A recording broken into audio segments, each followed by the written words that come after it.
Esto es Roundup, un herbicida para grandes trabajos. Este es el nuevo. Veo que en ese pone biodegradable.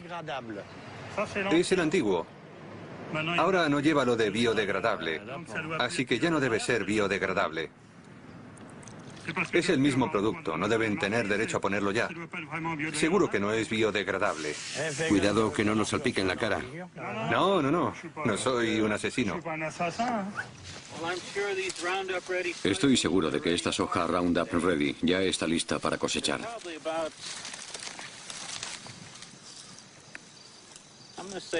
Probablemente tiene, yo diría que un 11% de humedad, así que está perfecta para la cosecha. La primera vez que oí hablar de la soja Roundup Ready fue hace 8 años en una revista agrícola. Me pareció una innovación muy interesante. La soja contiene una proteína que ha sido introducida en la planta mediante manipulación genética que la hace resistente al Roundup. El Roundup se pulveriza sobre las plantas. Las ventajas son evidentes. Si busca en mis campos, no encontrará malas hierbas. Siga las instrucciones de empleo. Roundup no implica riesgo alguno para los seres humanos, animales domésticos y su medio ambiente. Marca registrada de Monsanto. Fabricado en Bélgica. Si ves caracoles, no los rocíes porque entonces no se podrán comer. Y ten cuidado con las fresas. Animo a todos los agricultores europeos a conocer la tecnología Roundup Ready. Francamente es muy buena para el medio ambiente. Es un sistema sostenible, así que pruébenlo.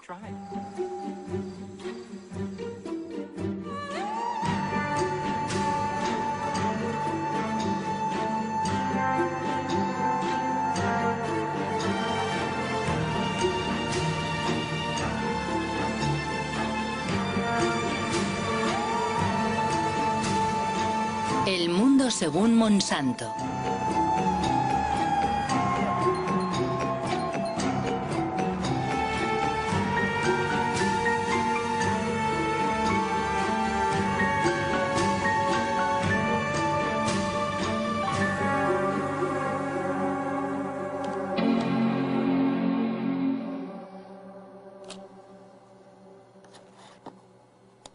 Monsanto.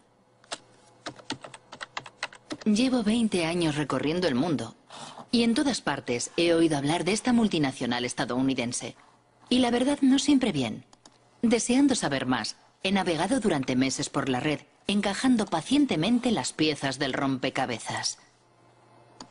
En su página de internet, Monsanto se presenta como una empresa agrícola cuyo objetivo es ayudar a los agricultores a producir alimentos más sanos, reduciendo a su vez el impacto de la agricultura sobre el entorno.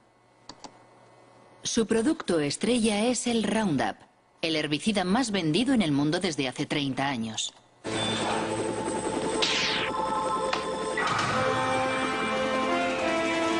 Una aplicación y se acabaron las malas hierbas. Roundup. Monsanto es igualmente líder mundial en biotecnología. El 90% de los OMG, organismos modificados genéticamente o transgénicos cultivados en el planeta, son suyos. La gran mayoría fueron manipulados genéticamente para que fueran resistentes a las emisiones de Roundup, como por ejemplo la soja Roundup Ready, literalmente lista para el Roundup.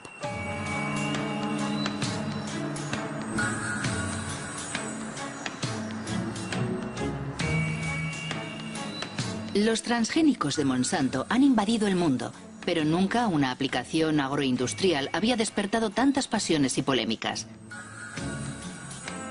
¿Por qué? ¿Cuáles son los riesgos de los OMG? ¿Y puede el pasado de la empresa aclarar lo que realmente es o pretende ser en la actualidad? Fundada en 1901 en San Luis, en el estado de Missouri, Monsanto no ha sido siempre una empresa agrícola. Fue en primer lugar una de las mayores empresas químicas del siglo XX.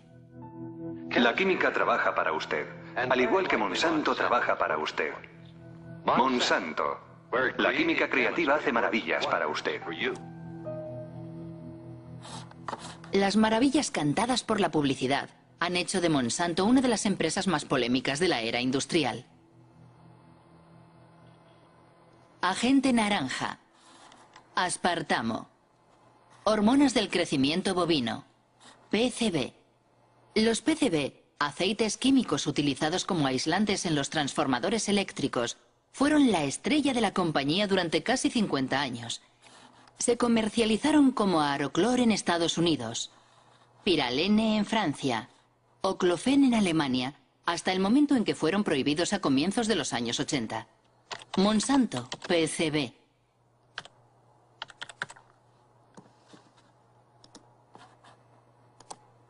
Un artículo de Washington Post de 2002. Monsanto ocultó durante décadas la contaminación por PCB. Ocurrió en Anniston, en el estado de Alabama.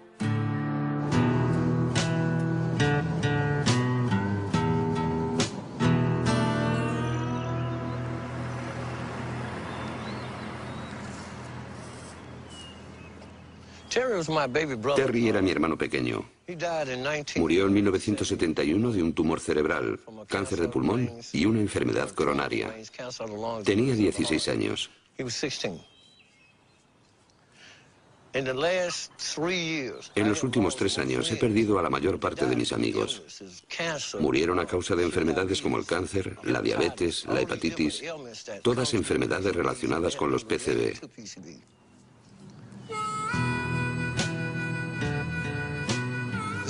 Es el camino de Monsanto.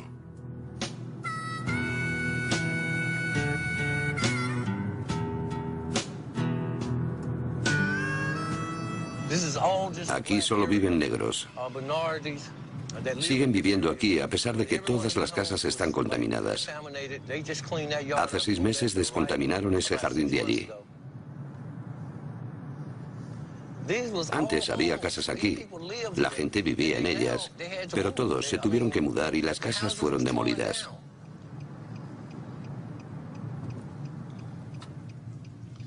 Esta es la casa donde murió mi hermano. Yo crecí en ella.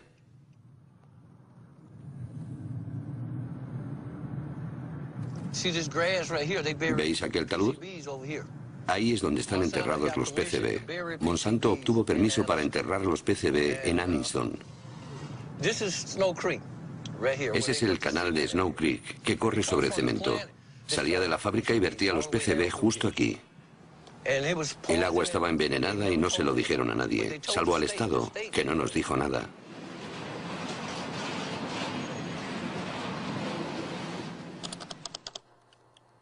PCB, Monsanto sabía.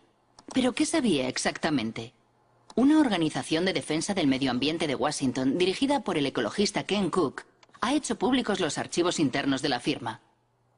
La mayoría están clasificados como confidencial. Destruir después de leer. Un documento de 1937. La exposición a los PCB provoca efectos tóxicos en todo el organismo y erupciones cutáneas de tipo acné. 1961. Tras la ruptura de una tubería en una fábrica que usaba PCB, 2 obreros desarrollan síntomas de hepatitis. 1966. Científicos sueltan peces en el canal de Snow Creek. Todos mueren al cabo de 3 minutos y medio. Contaminación. Carta dirigida al responsable de ventas en 1970. Este documento resume toda la historia. Dice lo siguiente: no podemos permitirnos perder un solo don en ventas. Ocultaron el hecho de que estaban envenenando a sus vecinos de Anniston, porque no querían perder ni $1.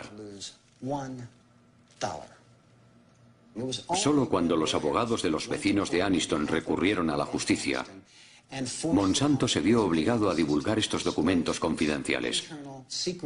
Así descubrimos lo que ellos sabían desde hacía mucho tiempo. Sabían la verdad desde el principio. Mintieron.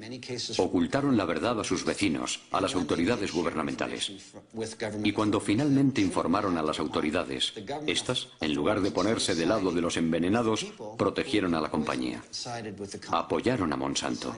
Es escandaloso, absolutamente imperdonable.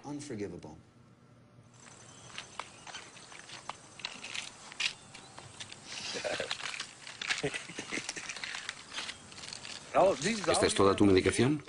No, no es toda. Tengo más aquí. ¿Cuál es tu tasa de PCB? 63,8 en sangre. En sangre. Si realizáramos una biopsia de su grasa, estaría en lo más alto de la escala con 3 o 4 mil partes por 1000 millones. ¿O más? ¿Cuál es el nivel tolerable? 2 partes por 1000 millones. Ese es el estándar mundial. Pero todos nosotros tenemos en la sangre y en el cuerpo más que en ningún otro lugar del mundo. ¿Es normal hablar del nivel de PCB aquí? Todos hablamos de ello porque es nuestra vida cotidiana. A veces se me acerca un niño y me dice, señor Baker, me han hecho los análisis y tengo 3 partes por 1000 millones. ¿Cuánto tiempo me queda? Es una historia absolutamente terrible. ¿Pero qué piensan los científicos? En la red hay muchos artículos acerca de los efectos de los PCB en la salud humana. Uno de los mejores especialistas se llama David Carpenter. Él fue quien realizó los análisis a los habitantes de Anniston. Todos llevamos PCB en nuestro cuerpo. Los osos polares y los pingüinos tienen PCB. En el pasado se vertían los PCB solo en algunos lugares, pero con el tiempo han contaminado el aire y el agua. Ahora todo el planeta está contaminado por los PCB. Los PCB provocan numerosas enfermedades. La más conocida es el cáncer.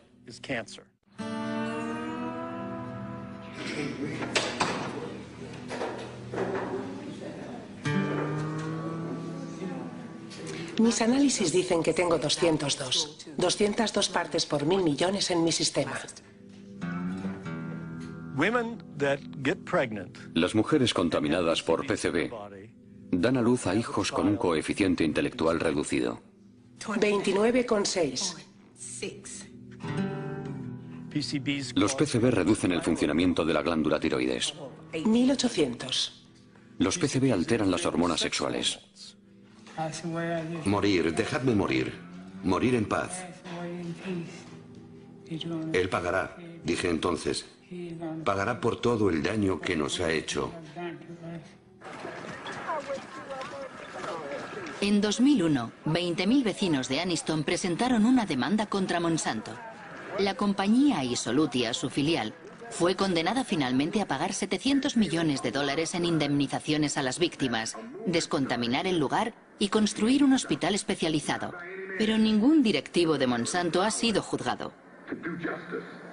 En el sistema jurídico americano, es muy infrecuente que los ejecutivos o directivos de la empresa sean considerados responsables penalmente.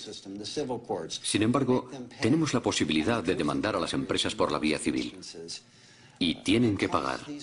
En realidad, las indemnizaciones y los intereses que pagan décadas más tarde las empresas solo son una mínima parte de sus beneficios. Por lo tanto, resulta rentable guardar el secreto. Nos preguntamos, ¿qué secretos estarán ocultándonos ahora? Nunca podremos confiar en que una gran empresa como Monsanto nos diga la verdad sobre un producto o un problema de contaminación. Jamás. No podemos confiar en Monsanto, dice Ken Cook. Y si tomamos como ejemplo el Roundup, el herbicida favorito de los jardineros y agricultores, ¿qué es exactamente? Es el nombre comercial dado por Monsanto al glifosato, un herbicida no selectivo o total, porque destruye todas las plantas. Lanzado al mercado en 1974, obtuvo un éxito fulgurante porque Monsanto afirmó siempre que era biodegradable y bueno para el entorno. Le presentamos Roundup, el primer herbicida biodegradable. Destruye las malas hierbas desde el tallo a las raíces y no contamina la tierra ni el hueso de Rex. Roundup, el herbicida con el que da gusto quitar las malas hierbas. Roundup, biodegradable. Ken Cook tiene razón. La empresa ha sido condenada 2 veces por publicidad engañosa. La primera en Nueva York, en 1996. La segunda en Francia, el año pasado. Los jueces consideraron que las menciones biodegradable, deja el suelo limpio y respeta el medio ambiente eran mensajes publicitarios engañosos. Más aún considerando que según los estudios realizados por el propio grupo Monsanto, solo se consigue un nivel de degradación biológica del 2% después de 28 días. He ahí la razón por la que biodegradable ha desaparecido recientemente de los bidones. Pero eso no es todo. Numerosos estudios científicos demuestran que el Roundup es altamente tóxico. Un ejemplo, el Roundup provoca alteraciones en la división celular. Un estudio del profesor Robert Bellet.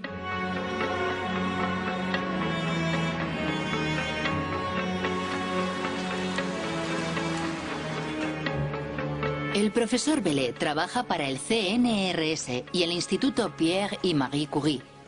Ha estudiado los efectos del Roundup sobre óvulos fecundados de erizos de mar. La gran sorpresa fue que el Roundup afectaba a la división celular. Enseguida observamos que el Roundup alteraba el proceso de la división celular, no al mecanismo de la división, sino a los mecanismos que controlan la división de las células. Es necesario comprender cómo se origina un cáncer. Al principio las células no son cancerosas, pero a partir de un determinado momento se producen modificaciones en ellas y la modificación principal es lo que se denomina la inestabilidad desde el punto de vista genético. Y esa es la primera alteración que hemos observado y demostrado para el Roundup. Por eso mantenemos que, en nuestra opinión, el Roundup induce las primeras etapas que conducen al cáncer. Y tenemos cuidado de no decir inductor del cáncer, porque el cáncer lo veremos dentro de 30 o 40 años. Inmediatamente cuando obtuvimos esos resultados, nos dimos cuenta de la importancia que podía tener para la gente que lo usa, porque las dosis con que trabajamos son muy inferiores a aquellas que utiliza la gente. Y pensamos, rápido, es necesario alertar lo antes posible y de la mejor forma posible a la opinión pública.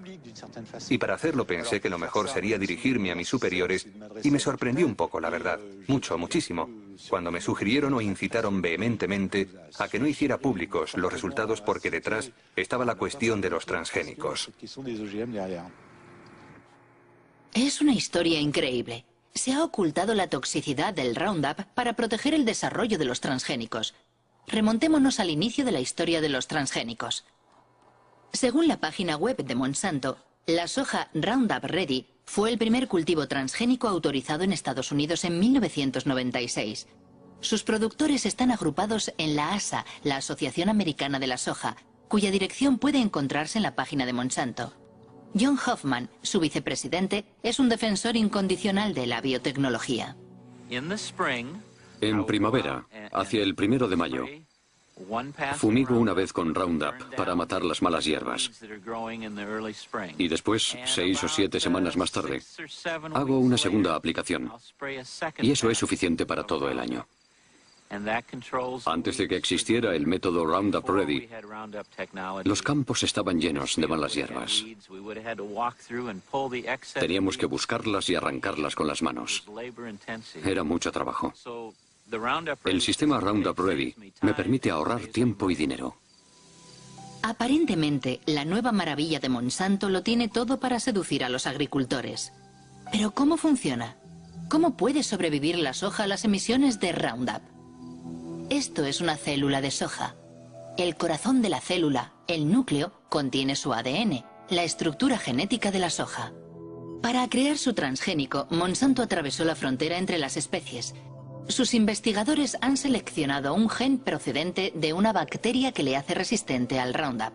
El gen se fija a partículas de oro microscópicas que se bombardean sobre las células de soja con un cañón de genes. El gen penetra en el ADN y fabrica una proteína que permite a la planta resistir al Roundup. Cuando el herbicida es pulverizado, mata a todas las malas hierbas excepto a la soja. A decir verdad, es una extraordinaria hazaña tecnológica. Pero igualmente, la soja destinada a ser fumigada por un potente herbicida terminará en el plato del consumidor. Imaginamos que, por lo tanto, fue cuidadosamente estudiada antes de su comercialización. ¿Quién era el ministro de Agricultura en la época? Dan Glickman, ministro de Bill Clinton entre los años 1995 y 2000.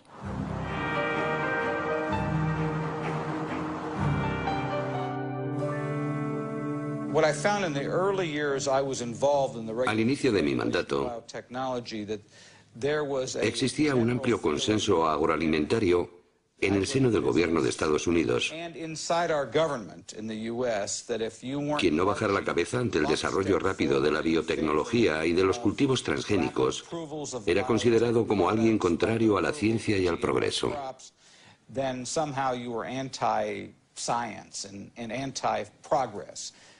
Sinceramente, pienso que deberíamos haber hecho más pruebas. Pero las empresas agroindustriales no querían, porque habían hecho inversiones enormes para desarrollar esos productos.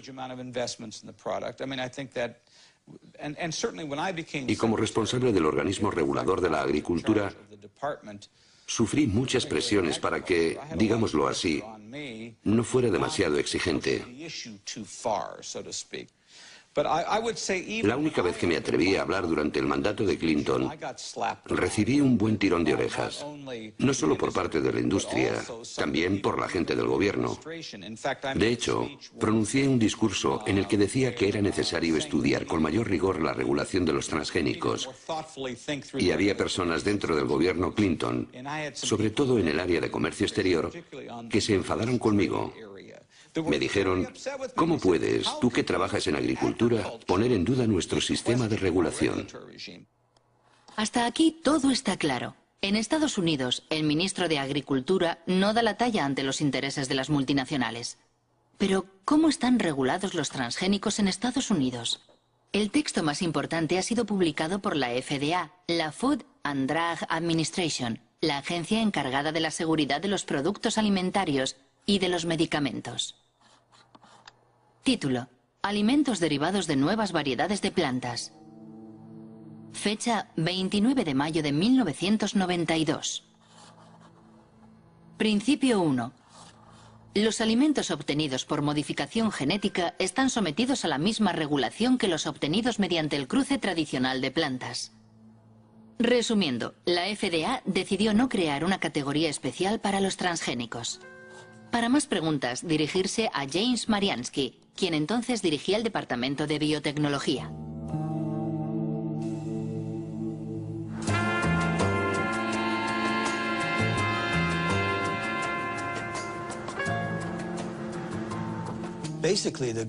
Básicamente, el gobierno tomó la decisión de no crear leyes nuevas.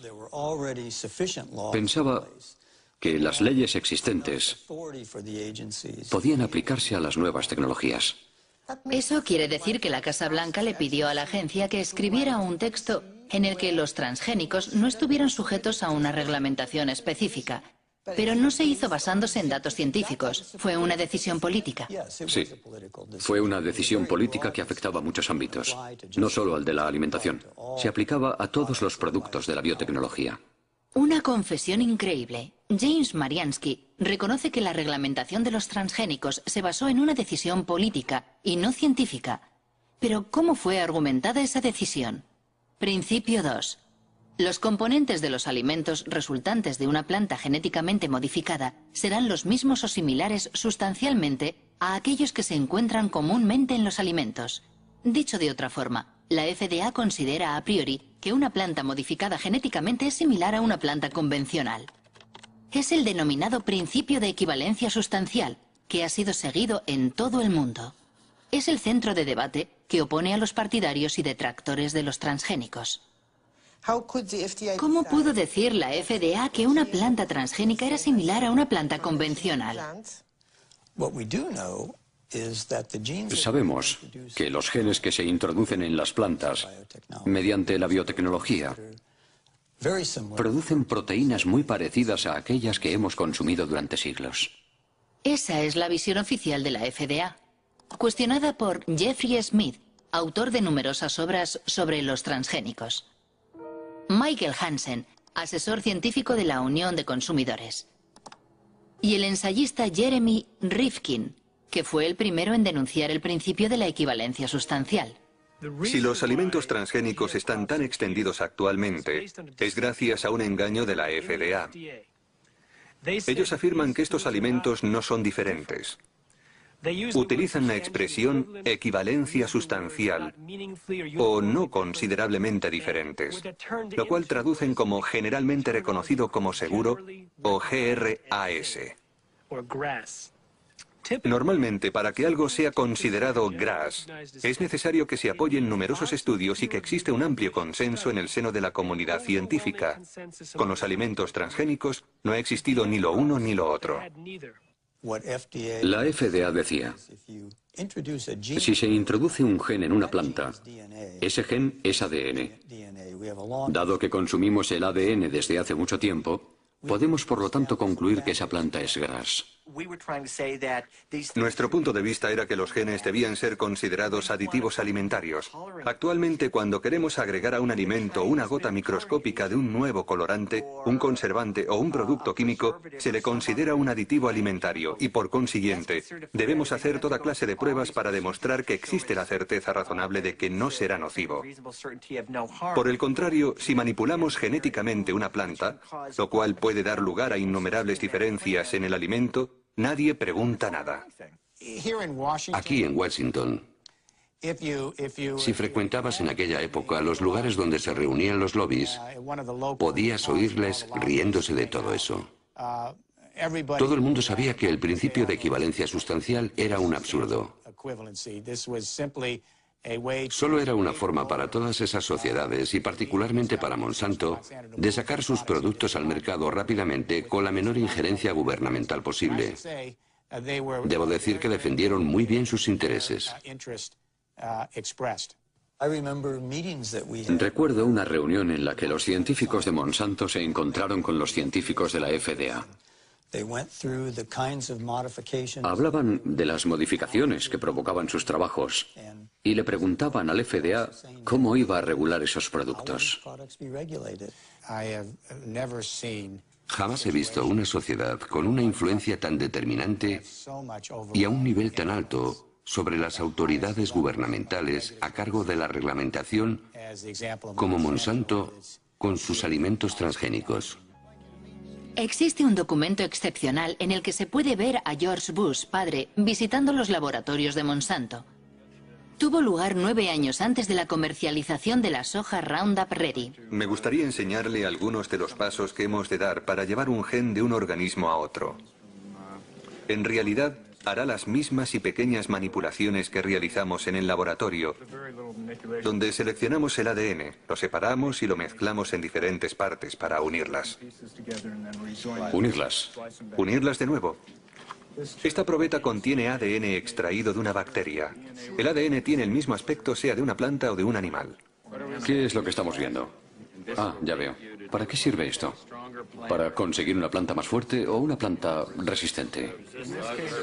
En este caso, resistente al herbicida. Comprendo. Tenemos un herbicida fantástico. Este es el químico que... Cuando George Bush efectúa su visita al castillo de Monsanto, es vicepresidente de Ronald Reagan. La consigna de la administración republicana es la desregularización. Se trata de favorecer a la industria reduciendo al máximo las trabas burocráticas, como los exámenes sanitarios o medioambientales sobre los nuevos productos. Y ese es exactamente el problema de Monsanto. Acabamos de solicitar al gobierno que nos permita probarlo por primera vez en una granja de Illinois este año. Seguimos alucinando con esto. Perderemos otros años. Los gastos se disparan y nunca pasa nada. Francamente, debo decir que no tenemos ninguna queja sobre la forma en que el gobierno lleva el tema. Es un proceso muy ordenado. Tienen que asegurarse de hacer lo correcto con estas cosas nuevas. Si en septiembre no tenemos la autorización, puede que pensemos de forma diferente. Llámenme. Nuestro trabajo es la desregularización. Tal vez podamos ayudarles. En 1988, Dan Quayle ocupa el cargo de George Bush, que ha sido elegido presidente de Estados Unidos. 4 años después, el nuevo vicepresidente hace pública la política del gobierno estadounidense relativa a los transgénicos, conforme a los deseos de Monsanto. Damos este paso como parte de la iniciativa presidencial de eliminación de reglamentación, ahora en su segunda fase. Estados Unidos ya es el líder mundial en biotecnología y queremos que siga siéndolo. Solo en 1991 la industria de la biotecnología ha supuesto $4.000 millones. Esperamos que alcance los $50.000 millones en el año 2000. siempre que impidamos la proliferación de una regulación innecesaria. ¿Cree que fue una conspiración? La palabra conspiración es un poco fuerte, pero desde el punto de vista de la empresa, sin duda fue un asalto al poder. Enseguida, un tal Michael Taylor se convirtió en el administrador adjunto de la FDA, justo en el momento en el que se estaban redactando las normas de los alimentos transgénicos. ¿Quién es Michael Taylor? En Internet solo hay una imagen de ese hombre oscuro. Actualmente dirige la Fundación Recursos para el Futuro.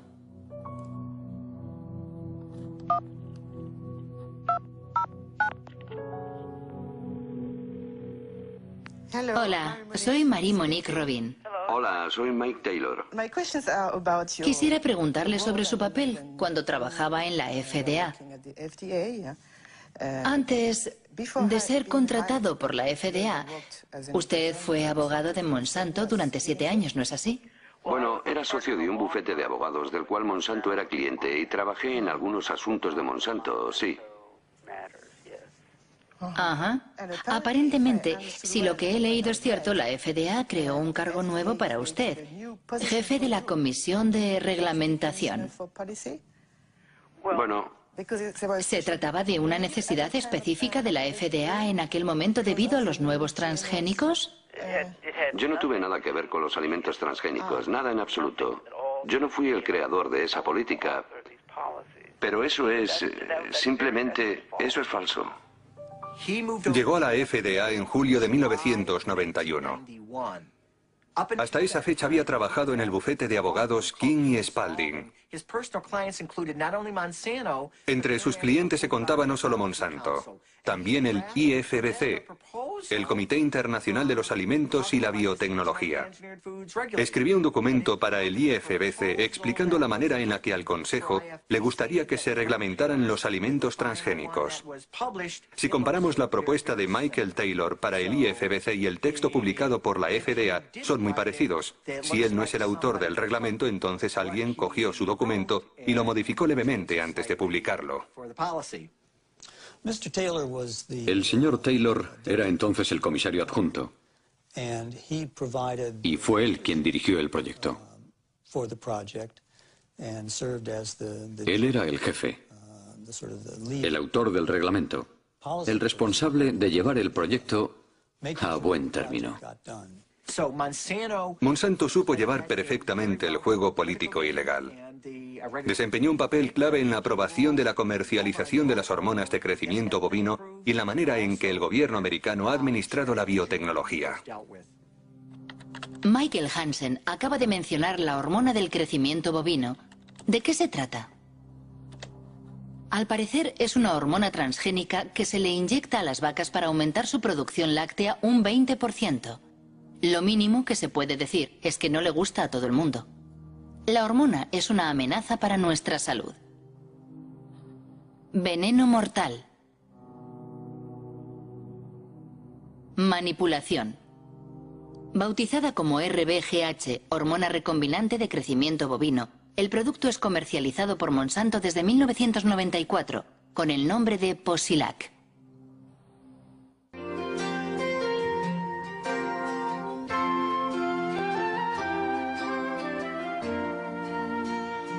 Posilac es el nuevo producto más seguro de la historia. Pronto comprobará los espectaculares resultados que Posilac le ofrece. En 1985, Monsanto presentó un informe ante la FDA solicitando la autorización para comercializar el Posilac. Los expertos de la agencia analizan los ensayos realizados por la firma en ejemplares experimentales. El veterinario de la FDA responsable del expediente se llama Richard Barrows. En una entrevista declara que responsables de la agencia han suprimido y manipulado datos.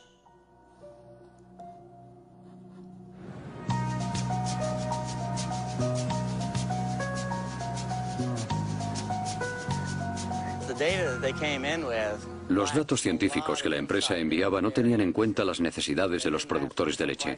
A saber, 2 cuestiones clave. Enfermedades como la mastitis, es decir, la infección de las ubres, y los problemas de reproducción.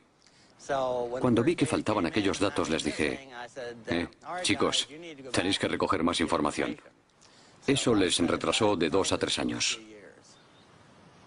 ¿Informó a la FDA de sus preocupaciones?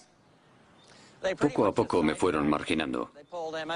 Mi jefe puso a sus colaboradores a cargo del expediente y yo tuve cada vez menos acceso a los datos, incluidas cosas que había pedido personalmente, como los estudios sobre la mastitis.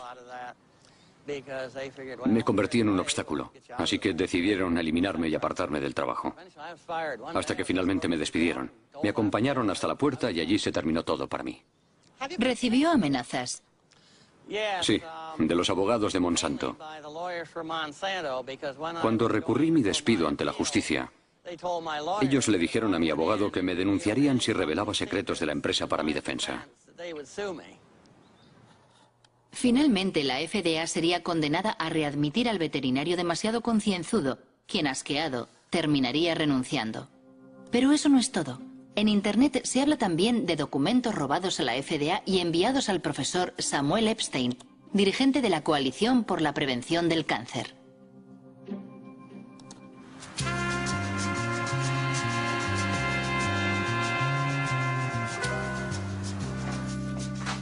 En 1990, el profesor Epstein publica un artículo en The Milkweed, una revista de referencia especializada en leche que dirige el periodista Pete Harding. Una primicia basada en documentos secretos que los dos hombres investigaron minuciosamente. Un día encontré en la oficina una caja enorme llena de documentos enviada desde Washington por un remitente anónimo.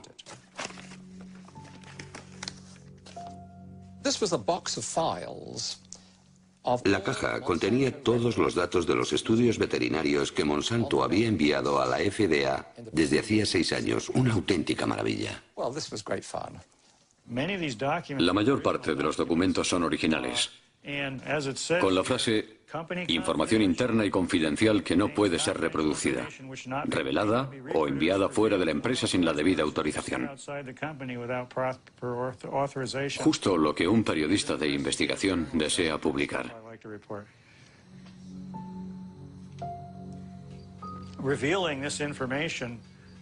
La revelación de esos informes enfureció a Monsanto y a la FDA. Nosotros demostramos que los cambios fisiológicos observados en los animales tratados con la hormona eran dramáticos.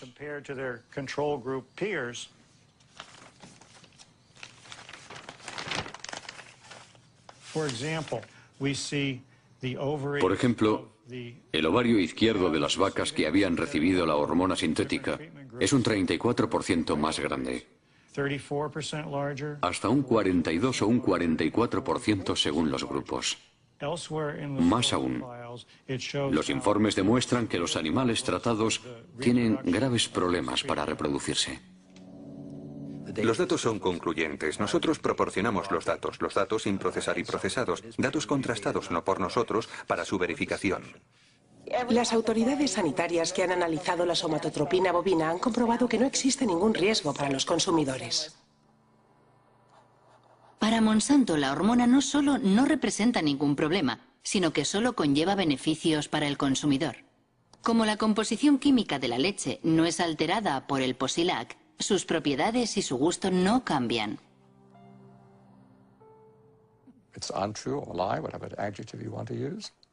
No es verdad, es mentira. Es un producto muy diferente por muchas razones. En primer lugar, como las vacas sufren de mastitis a menudo, hay pus en la leche.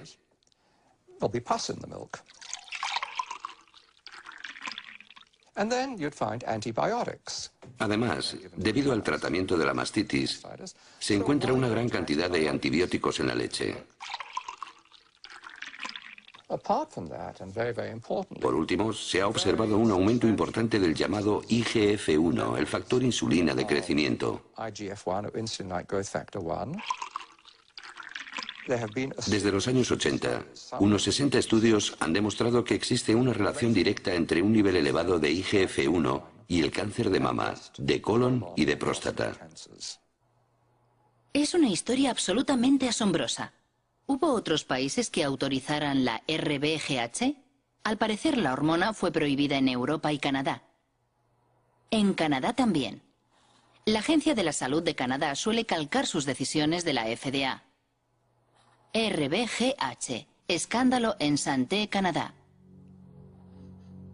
Monsanto acusado de intento de soborno. En octubre de 1998, 3 científicos de Santé, Canadá, declararon ante una comisión del Senado por oponerse a la comercialización de la hormona transgénica. El escándalo ha sido descubierto por el Dr. Shiv Chopra, un whistleblower, en inglés, alguien que da la voz de alarma.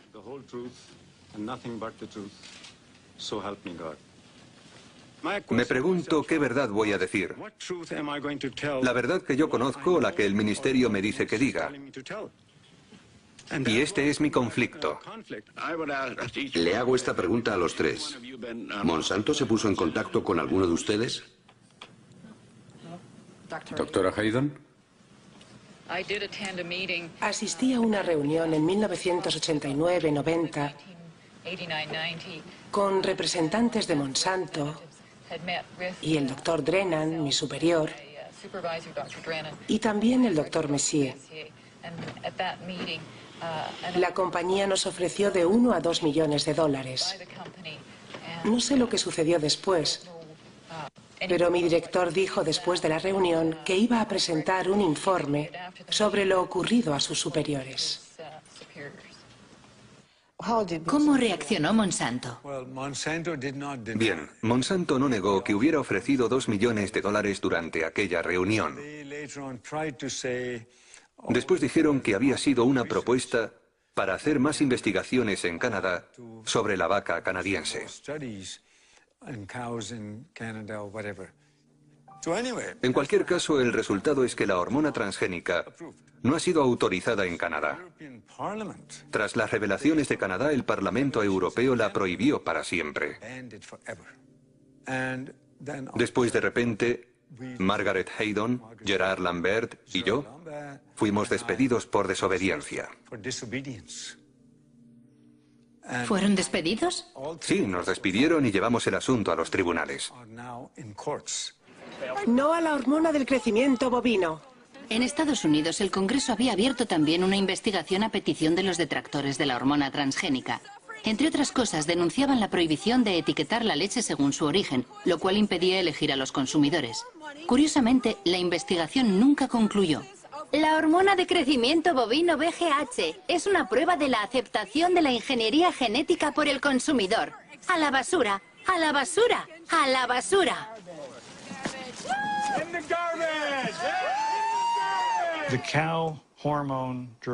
La hormona del crecimiento bovino representa la primera aplicación de la biotecnología en la producción de alimentos.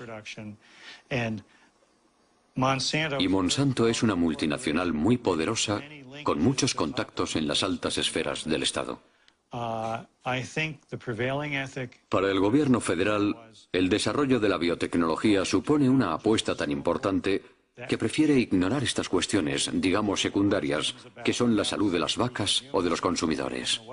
La razón por la cual la FDA ha autorizado la comercialización del RBGH es que numerosos antiguos empleados de Monsanto ocupan puestos clave en la FDA. Entraron en la agencia para conseguir que ésta aprobara el producto. Es lo que llaman las puertas giratorias, con un efecto de doble hélice. ¿Puertas giratorias? Sí, las puertas giratorias. No solo en agricultura hay puertas giratorias. Las hay en muchos sectores. Donald Rumsfeld fue director general de Shell, una filial de Monsanto. El antiguo embajador estadounidense de Comercio Exterior, Mickey Cantor, fue consejero de administración de Monsanto. Clarence Thomas, juez de la Corte Suprema, trabajó para Monsanto.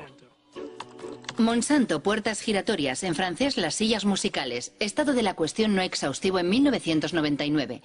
Linda Fisher pasa de la EPA a la Agencia de Protección Ambiental a Monsanto. Michael Friedman de la FDA a Monsanto. Marshall Hale y Josh King de la Casa Blanca a Monsanto. Margaret Miller de Monsanto a la FDA. William D. Ruckelshaus de la EPA a Monsanto. Sin olvidar a Michael Taylor, que ha hecho varias veces el camino de ida y vuelta. Una vez terminada su misión en la FDA, ¿fue nombrado vicepresidente de Relaciones Públicas de Monsanto? Sí. ¿Para usted no existe el conflicto de intereses? No. No. Y de nuevo, las reglas son las reglas. Y yo jugué según las reglas. Considero que en términos de aceptación pública ha sido un error tras otro. Cuando intentas tener una estrategia para que el público comprenda y acepte una nueva tecnología, el hecho de que la primera aplicación esté relacionada con la leche de la cual producimos más de la que necesitamos, ayuda a crear un clima de Sospecha. sospecha. Creo que la idea de que las compañías no estén obligadas en todos los casos de alimentación transgénica a contar con la autorización de la FDA, a diferencia de lo que ocurre en Europa, creo que eso, para la confianza del público, desde la perspectiva del consumidor, no es un sistema suficiente. Personalmente dije que el Congreso debía cambiar la ley. El Congreso debería crear un sistema de notificación obligatorio que asegure que todos los productos sean supervisados por la FDA y que la FDA certifique la seguridad de todos los productos. Una declaración sin duda muy interesante. Al parecer, Michael Taylor se arrepiente de la normativa que él mismo firmó en 1992. ¿Qué pensaban los científicos de la FDA? ¿Existía un consenso sobre la regulación de los transgénicos? Documentos internos demuestran que la agencia ignoró las inquietudes de sus propios científicos. Firmado Steven Drucker.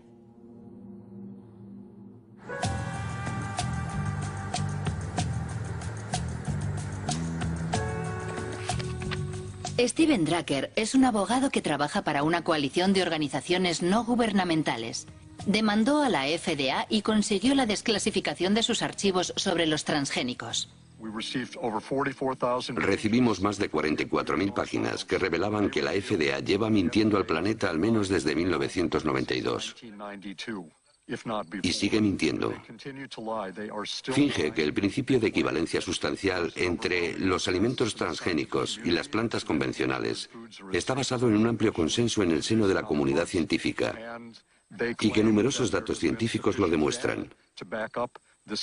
Esas dos afirmaciones son mentiras flagrantes. Por ejemplo, el doctor Luis Privil, del Departamento de Microbiología de la FDA, ha escrito: hay una enorme diferencia entre los efectos inesperados que pueden provocar las plantas tradicionales y los alimentos transgénicos. A continuación añade que ciertos aspectos de la manipulación genética podrían resultar más peligrosos.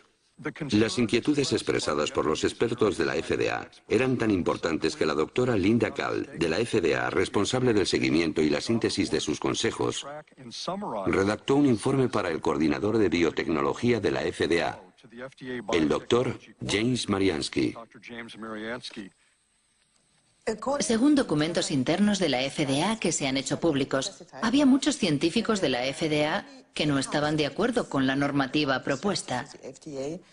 Por ejemplo, aquí tengo el informe que Linda Kahl le envió. Sí. Sí. Ella decía, los procesos de manipulación genética y de cruce tradicional son diferentes.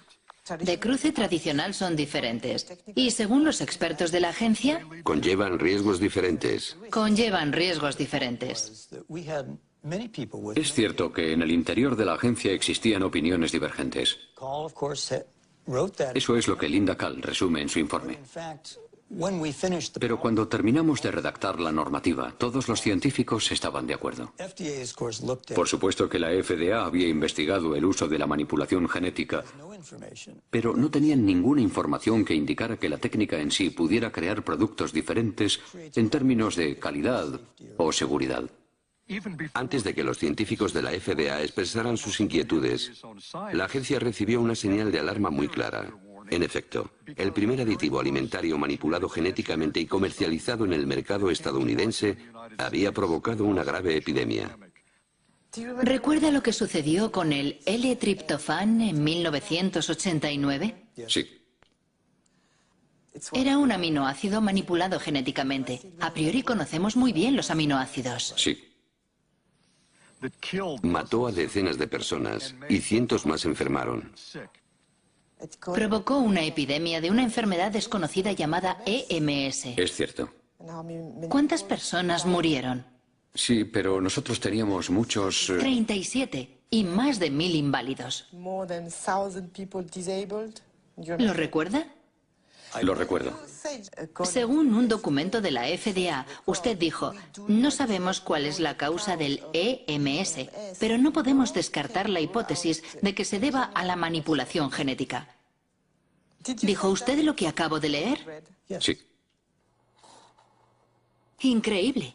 James Mariansky no descartaba que la manipulación genética pudiera provocar efectos inesperados, pero no movió un dedo. ¿Hay científicos independientes que hayan trabajado sobre esta cuestión crucial para los consumidores? Arpad Pusztai, un renombrado científico, perdió su trabajo después de expresar sus inquietudes sobre los transgénicos. Ocurrió en 1998.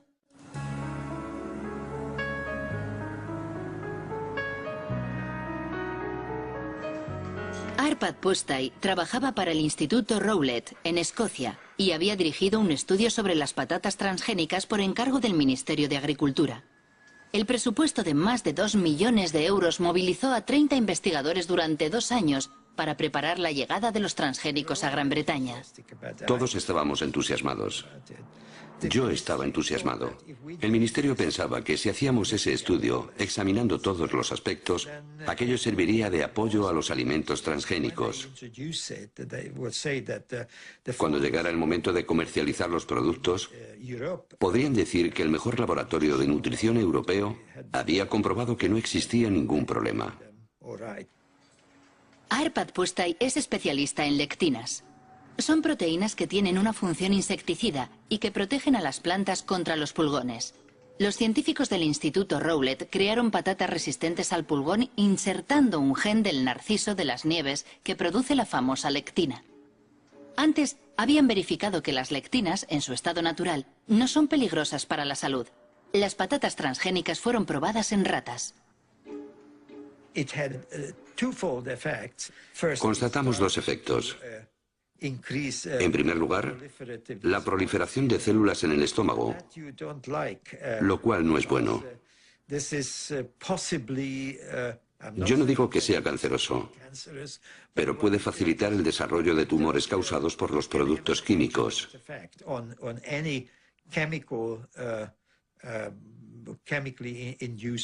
Además, el sistema inmunitario del estómago estaba alterado.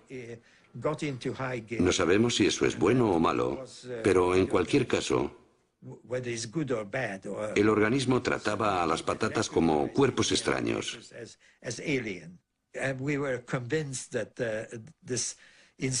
Estábamos seguros de que la manipulación genética estaba en el origen del problema y no el gen de la lectina, porque lo habíamos comprobado aisladamente en una concentración 800 veces mayor sin consecuencias negativas.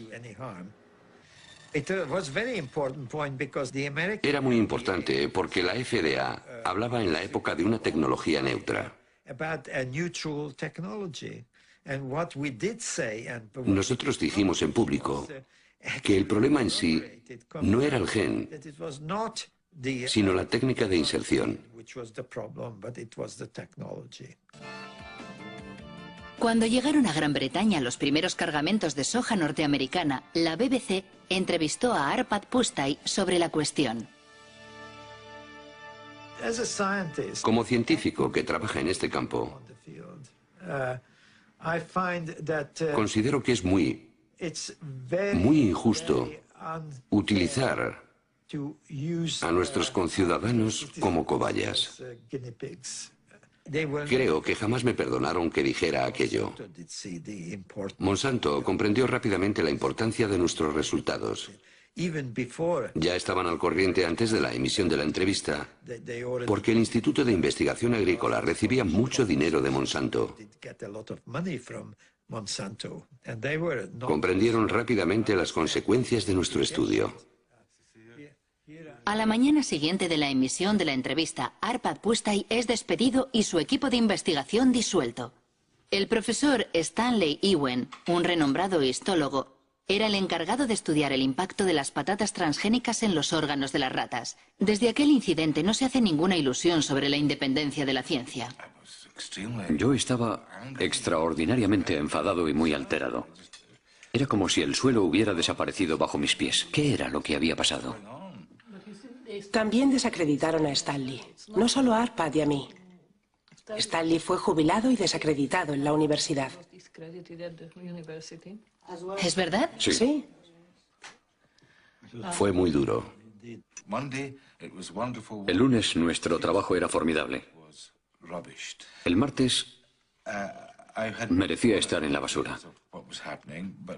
Yo tenía una ligera idea de lo que había podido ocurrir, pero no pude confirmarlo hasta hace algo menos de 8 años. Estaba en una cena, y en la mesa, a mi lado, había alguien del Instituto Rowett llamado Dataroi. En cierto momento le dije, es horrible lo que le pasó a Arpad, ¿verdad? Y él me respondió, sí, pero ¿no sabías que Downing Street llamó 2 veces al director? Entonces comprendí que había algo supranacional en todo este asunto. El despacho de Tony Blair había recibido presiones para detener nuestro trabajo porque los norteamericanos pensaban que podría crearle problemas a su industria biotecnológica. El caso de Arpad Pusztai provocó un rechazo masivo a los alimentos transgénicos en Gran Bretaña, apoyado por Greenpeace. Hasta tal punto que un año después, Robert Shapiro, presidente de Monsanto, aceptó participar en una teleconferencia organizada por la Asociación Ecologista. Es el único documento filmado que existe del antiguo presidente que había inclinado la compañía al área de la biotecnología lanzando un nuevo lema: alimento, salud y esperanza. Monsanto hizo grandes esfuerzos para imponer sus productos en todos los ámbitos con el apoyo pleno de las multinacionales fabricantes de alimentación, distribuidores, empresas de comunicación, agencias estatales e incluso gobiernos. No se comportan como una empresa que ofrece vida y esperanza, sino como matones que intentan imponer sus productos. Sí, soy un matón, pero me parece que no soy un matón con éxito. Me gustaría empezar señalando que la biotecnología es una herramienta. La biotecnología en sí misma no es ni buena ni mala. Puede usarse bien o muy mal.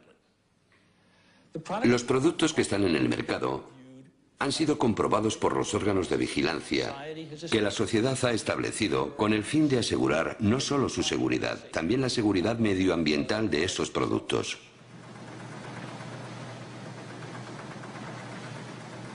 Diez años después de su lanzamiento comercial, la soja Roundup Ready representa el 90% de la soja cultivada en Estados Unidos y el 70% de los alimentos vendidos en los comercios americanos contiene productos transgénicos. A diferencia de lo que ocurre en Europa, los consumidores no pueden elegir porque está prohibido etiquetarlos como transgénicos. Una consecuencia directa del principio de equivalencia sustancial. Tengo un grano de soja en la mano y lo puedo comer con toda confianza. Es muy seguro.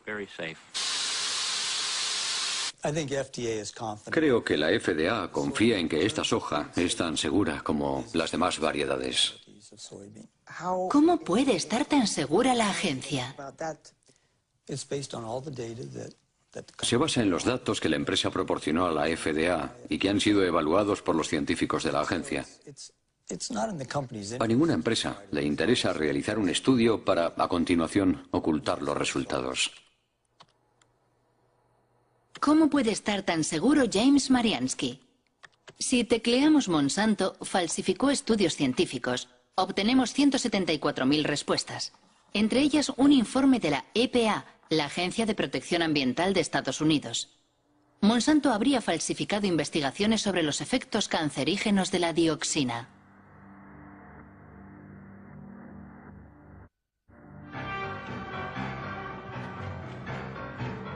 La historia comienza en Nitro, en una fábrica de Monsanto que fabrica un potente herbicida denominado 245T.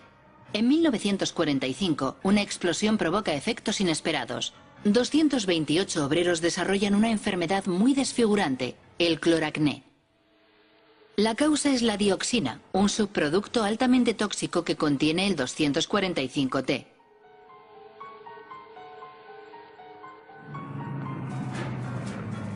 El 245T era el componente principal del agente naranja, el defoliante empleado por el ejército americano en la guerra de Vietnam. En los años 60, 40 millones de litros de agente naranja fueron arrojados en el sur del país, es decir, 400 kilogramos de dioxina pura. 3 millones de personas fueron contaminadas, entre ellas miles de soldados americanos. 40 años después de la guerra, la dioxina continúa causando víctimas. Se dice que actualmente el veneno provoca cáncer y graves alteraciones genéticas.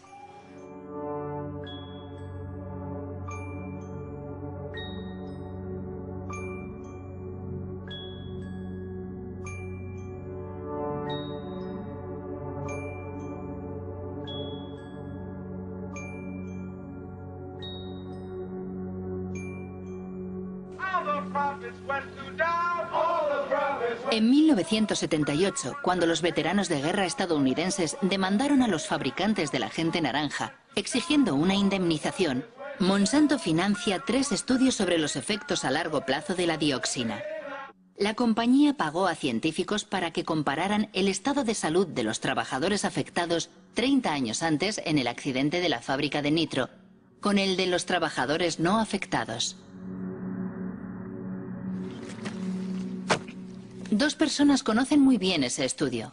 William Sanjur, que dirigía el Departamento de Residuos Tóxicos de la Agencia de Protección Ambiental, y Gerson Smoger, el abogado defensor de los veteranos de la guerra de Vietnam. En 1990, la doctora Kate Jenkins, una de mis colegas en el EPA, elaboró un informe alegando que ciertos estudios realizados por Monsanto eran incorrectos. Si hubieran sido realizados correctamente, los resultados habrían sido los opuestos a los obtenidos por Monsanto. Sus estudios demostraban que la dioxina no es un agente cancerígeno para el hombre. Tenían los datos de las investigaciones y manipularon su interpretación para llegar a la conclusión que querían. Una investigación jamás se hace así, jamás. Pero así fue como consiguieron lo que querían. Más tarde descubrimos que había 5 personas con cáncer, que en uno de los estudios habían sido registradas como expuestas a la dioxina. En el otro estudio, esas mismas 5 personas eran presentadas como no expuestas. Al introducir esas 5 personas en el grupo de no expuestas, provocaban la impresión de que había los mismos casos de cáncer en ambos grupos. De esa forma llegaban a la conclusión de que no había ninguna diferencia. Fue así como miles de veteranos de guerra vieron rechazada su demanda de una indemnización por haber sido expuestos al agente naranja. Esos estudios afectaron a toda la legislación en Estados Unidos durante 7 o 9 años. Como Kate Jenkins era una buena científica y una buena empleada de la EPA, y una persona valiente, dicho sea de paso, envió un informe al Consejo Científico de la EPA solicitando que se examinaran de nuevo esos estudios para comprobar su metodología. De hecho, jamás se ha investigado a Monsanto. Nadie investigó esos 2 estudios, nadie. La única investigación que se llevó a cabo fue sobre Kate Jenkins, la persona que dio la voz de alarma. Su vida se convirtió en un infierno. La acosaron, la obligaron a cambiar de trabajo, la persiguieron. ¿Cree a Monsanto cuando dicen que sus transgénicos no representan ningún problema para la salud? No me creo ni una palabra de lo que dice esa empresa, nada. Todo lo que dicen debe ser minuciosamente verificado por personas independientes, con la condición de que sean competentes y realmente independientes. Efectivamente, para demostrar la inocuidad de la soja Roundup Ready, Monsanto realiza un estudio que se publicó en 1996 en una revista científica importante. Supuestamente, medía los efectos de la soja transgénica sobre la salud de los animales, en especial sobre las ratas. El estudio fue cuidadosamente desmenuzado por un científico danés ya fallecido, el noruego Ian Prime.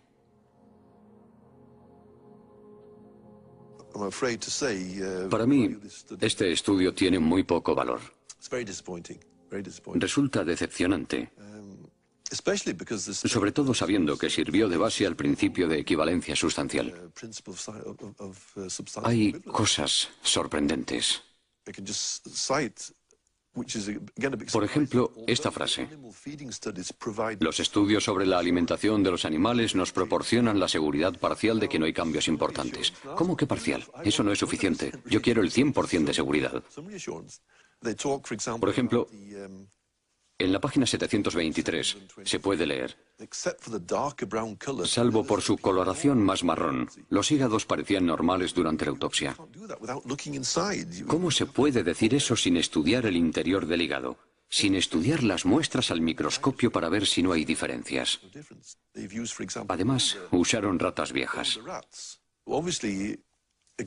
Cuando se quieren ocultar los problemas, no hay nada mejor que coger animales adultos, porque son los jóvenes los que permiten observar si se ha producido alguna modificación. Podemos afirmar que se trata de mala ciencia, porque proporcionan muy pocos datos. ¿Intentó conseguir los datos originales del estudio sobre las ratas? Yo no, pero un colega sí. Fue muy largo y frustrante, porque tuvo que ir de despacho en despacho. Y finalmente, la respuesta fue negativa. Si no hay nada que ocultar, no debería ser un problema. Los datos deberían estar a disposición de todo el mundo para que se pueda trabajar con ellos. Pero cuando vemos que se ocultan los datos, todos sospechamos. Nos preguntamos por qué los ocultan así. De cualquier forma, una cosa es segura. Fue gracias a esos estudios insuficientes por lo que los transgénicos de Monsanto invadieron el mundo, principalmente América del Norte y del Sur, Asia y Australia. En 10 años los cultivos transgénicos se han extendido por más de 100 millones de hectáreas. El 70% son resistentes al Roundup y el 30% restante ha sido manipulado genéticamente para fabricar un insecticida denominado BT. Desde 2001, la compañía publica un documento titulado The Pledge, la promesa, una especie de carta ética en la que intenta responder a sus detractores justificando sus prácticas. En el corazón de su oposición a los transgénicos se encuentra singularmente la cuestión de las patentes. Eso que Monsanto llama sus derechos de propiedad intelectual, que deben proteger sus inversiones. En América del Norte, cualquier granjero que compre semillas transgénicas debe firmar un contrato de empleo de la tecnología, mediante el cual se compromete a respetar la patente que la compañía posee sobre el gen manipulado. En Estados Unidos, los alimentos transgénicos están protegidos por la ley de patentes. Por esa razón, no tengo derecho a guardar granos para sembrarlos el año siguiente. Es una protección para Monsanto y las empresas dedicadas a la biotecnología, porque han invertido muchos millones de dólares para crear esta tecnología nueva. ¿Cómo puede saber Monsanto que alguien ha vuelto a plantar sus semillas?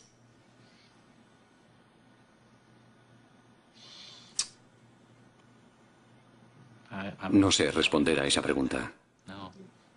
¿Cómo puede saber que alguien ha plantado de nuevo sus semillas? Es una buena pregunta para Monsanto. La pregunta es tan delicada que Monsanto prefiere ignorarla haciendo bellas promesas. En el caso de que aparecieran variedades que nos pertenecen de forma no intencionada en las tierras de un agricultor, nos comprometemos a encontrar una solución que satisfaga tanto al agricultor como a nosotros.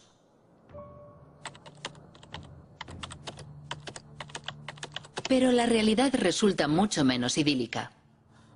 El Centro para la Seguridad Alimentaria de Washington ha publicado un estudio sobre los agricultores demandados por Monsanto por no respetar su patente sobre semillas. Se han contado al menos un centenar de procesos y numerosas quiebras. Entre las víctimas se cuenta Troy Rush, un agricultor de Indiana.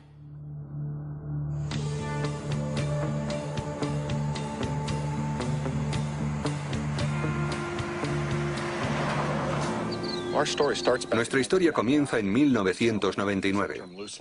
Un caballero, y no es el término más apropiado, se presentó en la granja de mis padres. Dijo que era un detective privado contratado por Monsanto. Nos dijo que estaba investigando a agricultores sospechosos de haber guardado una parte de sus semillas. Nos preguntó directamente si ese era nuestro caso. Le contestamos que no, y le enseñamos las facturas de compra de herbicidas y grano. Incluso le dimos las direcciones de los vendedores para que lo comprobara personalmente, pero declinó nuestra invitación. Después de aquel incidente, Monsanto demandó a mi familia. Monsanto presentó documentos que supuestamente eran análisis de muestras recogidas en nuestra granja. Para obtener las muestras, Monsanto tuvo que entrar en nuestras tierras sin autorización y robarlas. Recuerdo que aquel año habíamos plantado 200 hectáreas de soja Roundup Ready. Era un contrato que teníamos con un productor de semillas para producir simiente. El contrato era muy preciso porque indicaba dónde íbamos a sembrar. Era muy fácil de comprobar y todo el mundo lo sabía. ¿Por qué negociaron un acuerdo amistoso con Monsanto? Al cabo de 2 años y medio, la familia estaba completamente destrozada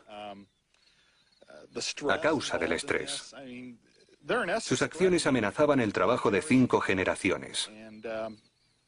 Si Monsanto hubiera ganado, lo habríamos perdido todo. Y ellos se lo habrían quedado todo.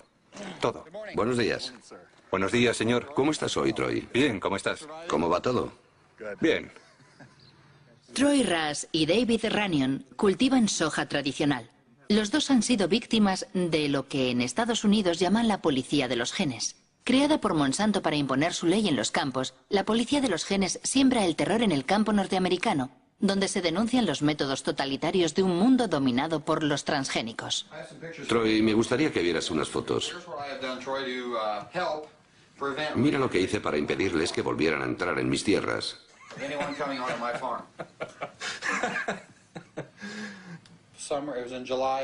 Era el mes de julio de 2003.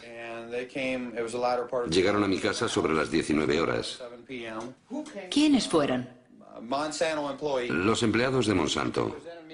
Me enseñaron su tarjeta de visita y me hicieron algunas preguntas sobre mis cultivos de soja, de maíz y sobre dónde vendía mi cosecha.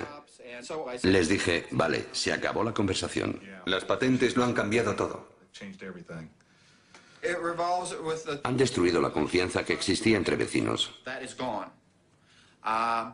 Personalmente, solo hablo y tengo amistad con 2 agricultores. ¿De verdad tienen miedo los agricultores? Por supuesto que tienen miedo. Es imposible defenderse de esa compañía. Han creado una industria cuyo único objetivo es destruir las vidas de los agricultores. Todo el mundo tiene miedo. ¿Tiene miedo de que le denuncie un vecino? Sí. ¿Sí? Sí, es sencillo. Solo hay que marcar el 1-800 Monsanto. No, perdón, 1-800 Roundup. Recuerdo que animaban a los agricultores a llamar a ese número gratuito para delatar.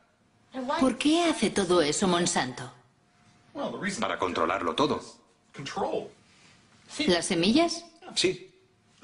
Quieren controlar la simiente. Quieren apoderarse de la vida. Se trata de la base de nuestra alimentación. Quieren apoderarse de la comida, de toda la alimentación. Entre 1995 y 2005, Monsanto adquirió una 50 de compañías semilleras en todo el mundo. Esas adquisiciones afectan a las semillas de soja, maíz, algodón, de trigo, pero también de legumbres, tomates, patatas y sorgo. Por doquier crece la inquietud por este monopolio que, a la larga, podría conducir a la desaparición pura y dura de todas las semillas no transgénicas. No es esa la opinión de Monsanto, que defiende los beneficios de la biotecnología, especialmente en los países en vías de desarrollo como India. Nuestros productos reportan importantes beneficios económicos no solo a los grandes productores, también a los pequeños. Por lo general ofrecen cosechas de mejor calidad y una rentabilidad más alta.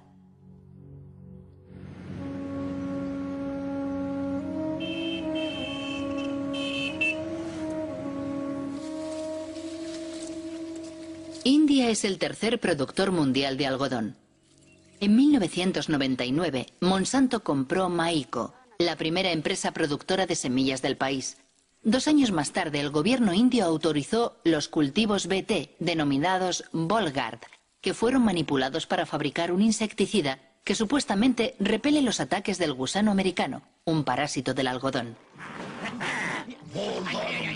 Día y noche, las 24 horas todos los días. Bollgard te protege. Este es el poder de Bollgard. Menos herbicida, más beneficios. Semillas de algodón Bollgard. El poder para vencer a los insectos. Desde el año 2001, Kiran Sakari y Abdul Gaim estudian día a día los cultivos del algodón transgénico entre los pequeños agricultores del distrito de Warangal. Cada año, estos 2 ingenieros agrónomos publican un informe comparando el rendimiento y los costes de producción del algodón BT con el del algodón convencional. En 2006, la cosecha fue arrasada por una enfermedad que afecta a los cultivos transgénicos. Las plantas de este campo de algodón Bollgard están infectadas por la rizoctonia. El interior del tallo es fibroso, al contrario que en una planta sana. Es típico de esta enfermedad. Todos los agricultores dicen que nunca lo habían visto. En el estudio que realizamos en 2001, solo observamos la enfermedad en algunas plantas de algodón BT. Pero con el tiempo se ha extendido y ahora no solo la encontramos en los campos de algodón BT, también en los cultivos no transgénicos. Personalmente creo que existe una mala interacción entre la planta manipulada y el gen insertado. Eso provoca una mayor debilidad en la planta que ya no se resiste a la rizoctonia. He leído en la página web de Maiko Monsanto que el algodón BT reduce supuestamente en un 79% el uso de pesticidas y aumenta el rendimiento en un 30%. Pero es un fracaso total. Invariablemente, al cabo de 70 o 90 días hay que tratar a las plantas contra el gusano americano, aunque sea algodón BT. ¿Cómo se explica que tantos agricultores compren semillas BT? Para los campesinos la oferta es muy reducida. Después de la última cosecha era muy difícil encontrar semillas en el mercado que no fueran BT.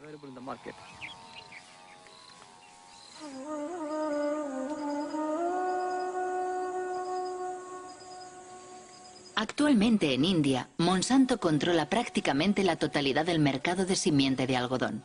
Una manera de imponer sus semillas transgénicas 4 veces más caras que las semillas convencionales. Para conseguirlas, los campesinos se ven obligados a empeñarse con intereses de usura. Si la cosecha es mala, van a la quiebra. Es una espiral infernal que está diezmando las aldeas indias.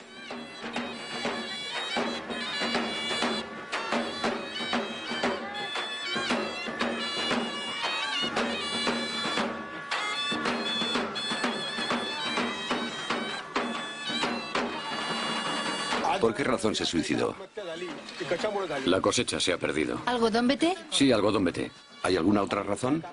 Las deudas. ¿Qué edad tenía? 25 años. Se bebió 1 litro de pesticida.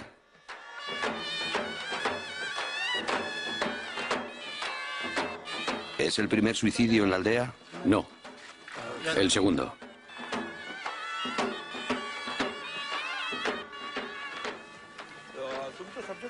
Funerales como el que acabamos de ver se repiten 3 veces al día en la región de Vidarbha, donde el algodón BT se introdujo en 2005. Es cierto que a pesar de no ser un fenómeno nuevo en la India, con la introducción de los transgénicos se ha incrementado notablemente. Pero pocos han denunciado este escándalo internacional que enfrenta en un combate desigual al fuerte con el débil.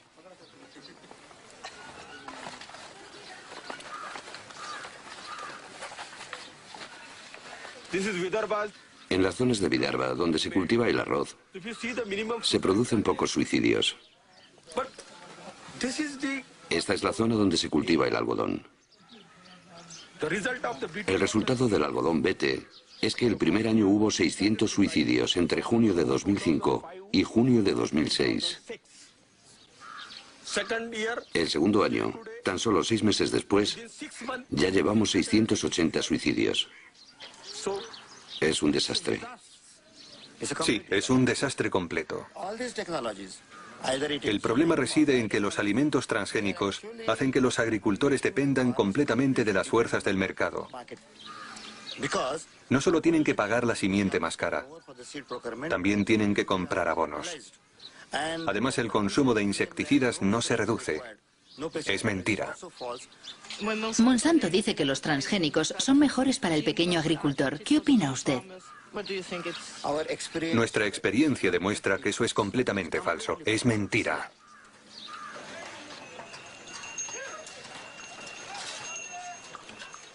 Este día de diciembre de 2006, la revuelta planea sobre el mercado de algodón más importante del estado de Maharashtra. 3 días después del rodaje de estas imágenes, estalló la revuelta y decenas de campesinos, entre ellos Kishore Tiwari, fueron detenidos. Nos ofrecen un precio muy bajo por nuestro algodón. Los campesinos están muy nerviosos. ¿A cuánto asciende tu deuda?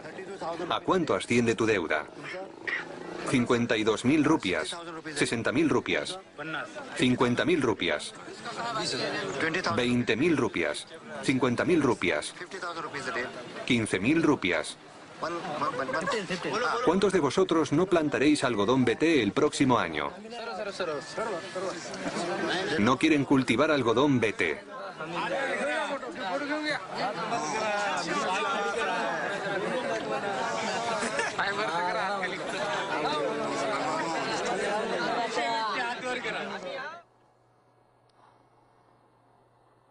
Las semillas del suicidio. Es el título de un libro escrito por Vandana Shiva. Esta física, ganadora del Premio Nobel Alternativo, dirige una fundación económica y una red de granjas productoras de semilla bautizada Nadyana.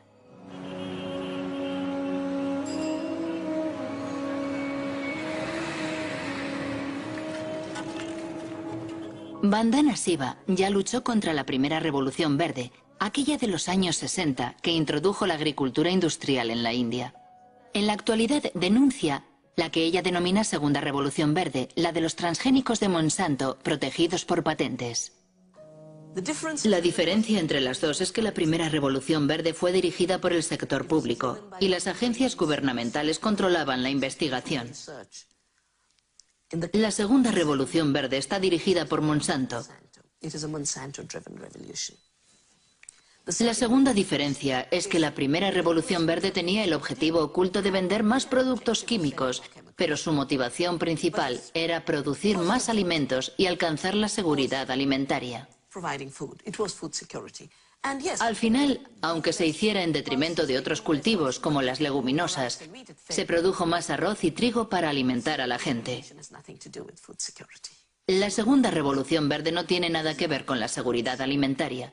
Su único objetivo es aumentar los beneficios de Monsanto. Ellos siempre han dicho que la manipulación genética es un medio para conseguir patentes. Ese es su verdadero objetivo. Si observan la estrategia de investigación que Monsanto desarrolla en este momento, la compañía está probando una veintena de plantas en las que ha insertado el gen BT, la mostaza, el gumbo, la berenjena, el arroz, la coliflor. Una vez que imponga como norma el derecho de propiedad sobre los granos modificados genéticamente, podrá empezar a cobrar derechos de autor. Todos dependeremos de Monsanto por cada semilla que plantemos y cada campo que cultivemos. Si controla las simientes, controlará la alimentación. Y ellos lo saben, esa es su estrategia. Eso es más poderoso que las bombas, más poderoso que las armas.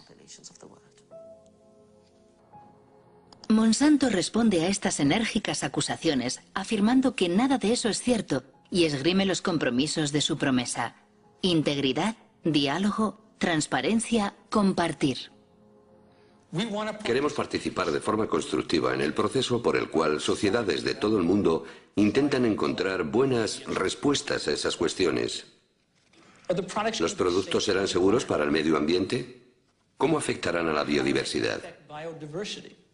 ¿Cómo afectarán a otras plantas, insectos y pájaros? ¿Qué ocurre con el cruce de genes? ¿Qué ocurrirá si los genes invaden especies salvajes?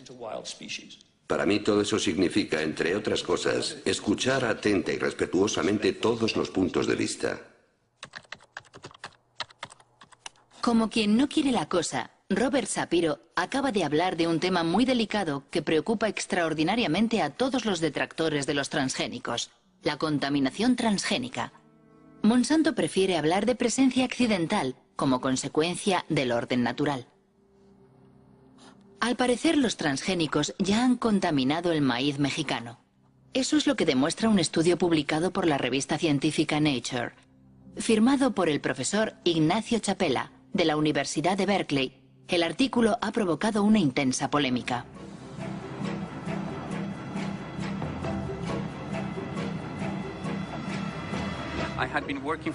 Durante 15 años he trabajado con comunidades indígenas de Oaxaca, en México, para enseñarles a analizar su medio ambiente. Uno de mis estudiantes les está enseñando a detectar los alimentos transgénicos. Llevamos una lata de maíz americano en conserva que tenía que servirnos de control positivo porque sabíamos que era maíz transgénico. Necesitábamos un control negativo y pensamos que el maíz mexicano era perfecto para eso, porque es el maíz más puro y mejor conservado del mundo. Cuando analizamos las muestras, descubrimos sorprendidos que el maíz que creíamos que no era transgénico ya contenía ADN transgénico. Fue una gran sorpresa comprobar que las variedades tradicionales, preservadas y mantenidas localmente desde hacía 10.000 años, ya estaban contaminadas por transgénicos procedentes de Estados Unidos.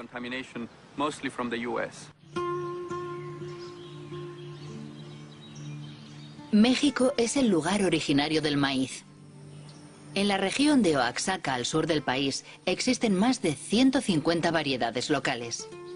Esa gran biodiversidad es un tesoro universal que protege la reserva genética de maíz conservada por millones de campesinos mexicanos. ¿Este maíz es para la familia? Sí, para la familia nada más. Hace tortillas. Pero siempre de este tamaño, así limpio, se recoge para semilla, para el otro año. ¿Nunca compras semillas afuera? No. ¿Se intercambia? Sí, trueque de la antigüedad.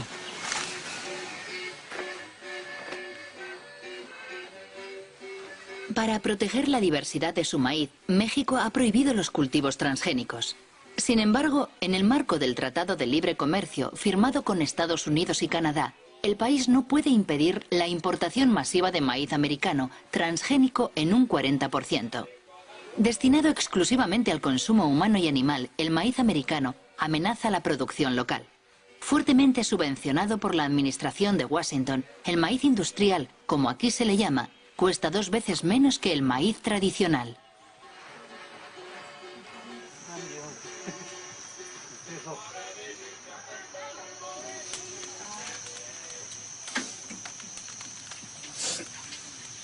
¿La tortilla siempre se hace con maíz criollo? Sí. Natural, rinde más. Y alimenta más porque es de la tierra pura.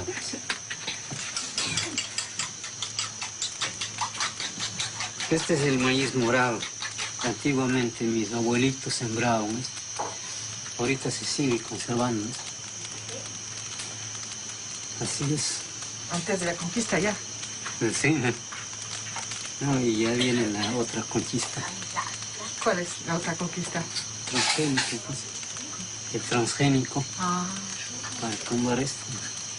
Y desaparecer lo criollo para que reine el maíz hecho. Vamos a depender mucho de eso porque vamos a tener que poner fertilizante que ellos vendan, insecticida que ellos vendan. Todo lo que ellos tengan que vender, tenemos que comprarlo para que haya maíz, si no, no va a haber.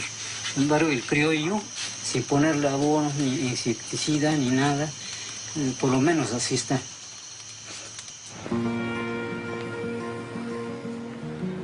El artículo de Ignacio Chapela en Nature provocó una gran conmoción en México. El Instituto Nacional de Ecología confirmó la contaminación del maíz mexicano. Los genes Roundup Ready y BT se han encontrado en el maíz de 5 regiones del país. ¿Qué ocurrirá si el maíz transgénico se cruza con las variedades tradicionales? La doctora Elena Álvarez llevó a cabo la experiencia con una flor local. Introdujo el mismo gen en varios ejemplares de la planta y después observó su crecimiento. Nosotros hemos visto que aún 2 plantas idénticas genéticamente, es decir, tienen todo el genoma idéntico, todos los cromosomas son igualitos y tienen el mismo transgen, pero este transgen está localizado en diferentes sitios, ¿no? Y sin embargo, cuando vamos a analizar el fenotipo, es decir, la forma floral que tienen estas plantas, algunas de ellas son idénticas al tipo silvestre, es una flor normal con 4 pétalos, 4 sépalos que están abajo, y otras son flores aberrantes. Tiene pelos ectópicos, tiene pétalos también con formas raras, y algunas de estas flores pueden llegar a ser completamente monstruosas. Y la única diferencia entre esta y la que parece silvestre es la localización del transgen, que se insertó en otro sitio por casualidad. ¿Por qué es preocupante? En México, una vez que estas semillas sean liberadas al ambiente, es muy probable que los transgenes vayan y se inserten en los genomas de las razas criollas mexicanas. Esto no se puede controlar. Una vez que se libera al ambiente y que hay entrecruza, que la va a haber porque el maíz se poliniza abiertamente por viento, entonces el fondo genético del criollo puede hacer que el mismo transgen tenga efectos distintos, ¿sí?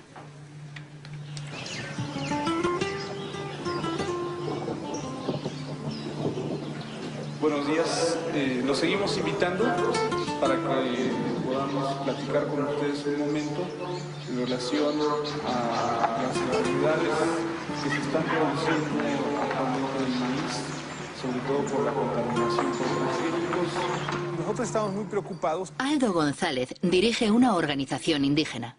Desde hace 2 años realiza una campaña informativa en las comunidades de Oaxaca. Los temores expresados por la doctora Elena Álvarez ya han sido verificados sobre el terreno. Yo voy a mostrarles ahora algunas imágenes de plantas de maíz que hemos encontrado aquí en la región de la Sierra Juárez y que nos gustaría saber si ustedes las han visto, ¿no? Estas no son. Aquí en esta imagen, por ejemplo, podemos ver cosas raras. Esta planta pues tiene una rama por aquí y otra rama por acá. Las milpas normalmente no salen así. Digamos, sale una hoja y arriba sale un jilote, ¿no? En este caso están saliendo 3 jilotes sobre una sola hoja. Son monstruos. Esa planta nosotros la enviamos a un laboratorio de biotecnología para que detectaran si tenía presencia o no tenía presencia de transgénicos y desgraciadamente nos dio positivo. Miren, plantas como esta las hemos encontrado sobre todo en la calle, en algún jardín, porque seguramente alguien fue a comprar el maíz a la tienda y pues iba caminando y se le cayeron algunos maíces y esos maíces crecieron, ¿no? Y entonces de esa manera es como se puede producir la contaminación a las plantas nativas de maíz. Lo que yo entiendo que en el futuro, si se deja que esto se prolifere dentro de los cultivos de los campesinos, al rato nosotros vamos a tener que comprar maíz porque nuestro maíz ya no va a servir. Es preocupante. ¿Qué debemos de hacer? ¿Cómo le vamos a hacer, no? Una de las recomendaciones que nosotros estamos dando es que si nosotros vemos cosas raras en algún momento, pues le quitemos la espiga, ¿no? Porque la espiga es donde sale el polen. Entonces decimos aguas, ¿sí? Tenemos que ser más vigilantes con nuestras milpas. Me parece que puede ser una estrategia de una compañía como Monsanto, lo que no puede alcanzar a nivel legal, lo alcanzas a través de la contaminación. Y nosotros pensamos en un momento dado que la contaminación incluso puede ser hecha a propósito. Si el lugar de origen del maíz está contaminado, ¿qué importa si otro lugar del planeta se contamina? Entonces, ¿esto a quién beneficia? Solamente a las empresas transnacionales como Monsanto, ¿no? ¿Cómo reaccionó Monsanto a la publicación del artículo de Ignacio Chapela sobre la contaminación mexicana? Los golpes bajos de Monsanto y el despido del profesor de Berkeley, firmado por Jonathan Matthews, director del GM Watch, un servicio de información sobre los transgénicos con sede en el sur de Inglaterra.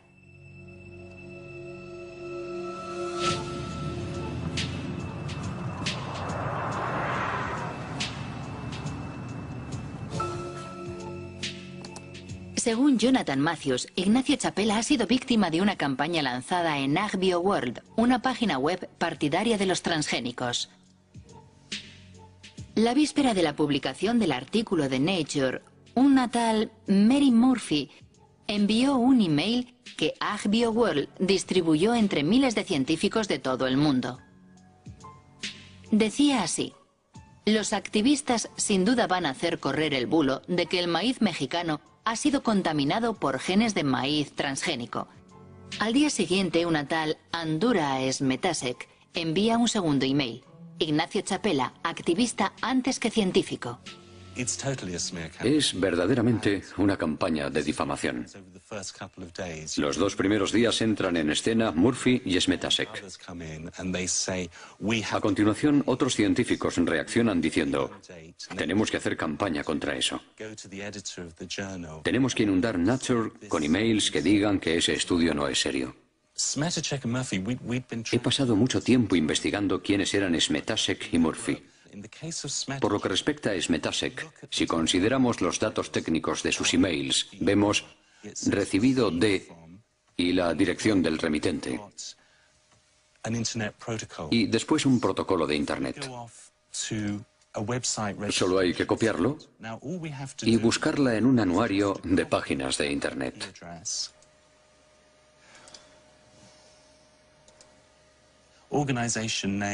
Y descubrimos que la propietaria es la compañía Monsanto de San Luis. En cuanto a Mary Murphy, dejó algunas pistas que me permitieron llegar hasta ella. Como podemos ver aquí, los emails enviados por Mary Murphy son de la dirección bw6biwood.com. Investigando, descubrimos que bitboot.com es el nombre de una agencia de comunicación llamada Group Vivin y que entre sus clientes se encuentra Monsanto. Falsos científicos. ¿Realmente son golpes bajos? Sí, podemos hablar de métodos muy sucios que pisotean la ética más elemental. Demuestran que se trata de una empresa capaz de cualquier cosa por imponer sus productos en todo el mundo, incluida destruir la reputación de todos aquellos que se pongan en su camino. La prensa británica se hizo eco de las acusaciones de Jonathan Matthews, pero Monsanto ha preferido ignorarlo. Mientras continúa su imparable ascensión, la firma defiende su visión de un mundo transgénico que supuestamente resolverá los problemas del hambre y el medio ambiente en perfecta armonía. La experiencia práctica demuestra claramente que la coexistencia entre la agricultura transgénica y la agricultura convencional o biológica no solo es posible, sino que existe de forma pacífica en todo el mundo.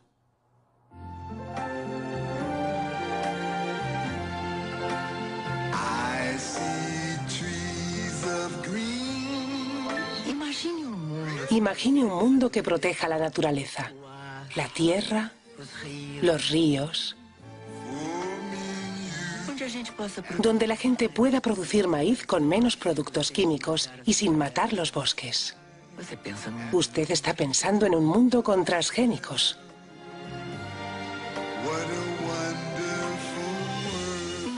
Una iniciativa de Monsanto con el apoyo de la Asociación Brasileña de Nutrición.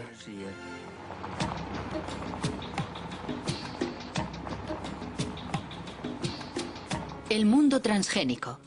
Ya está en marcha en América del Sur, donde en 2007 se sembraron 40 millones de soja Roundup Ready.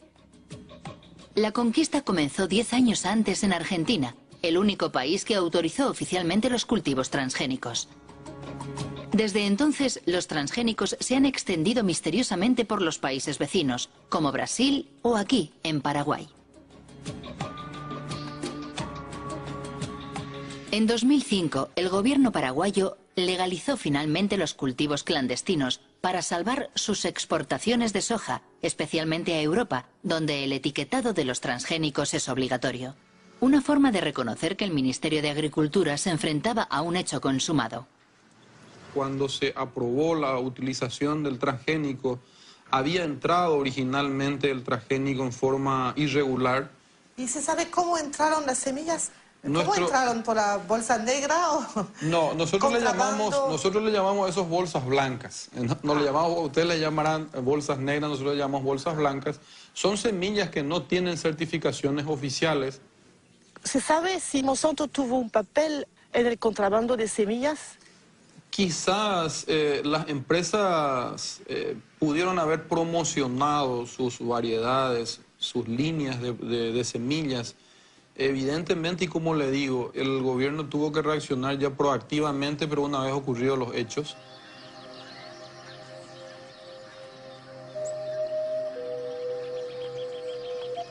Sea cual fuere su origen, el contrabando fue un buen negocio para Monsanto.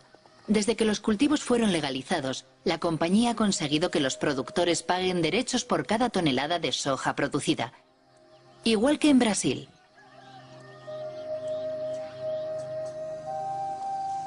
Desde entonces, la deforestación avanza imparable en Paraguay, expulsando a la fuerza a los pequeños campesinos que se niegan a abandonar sus pequeñas parcelas.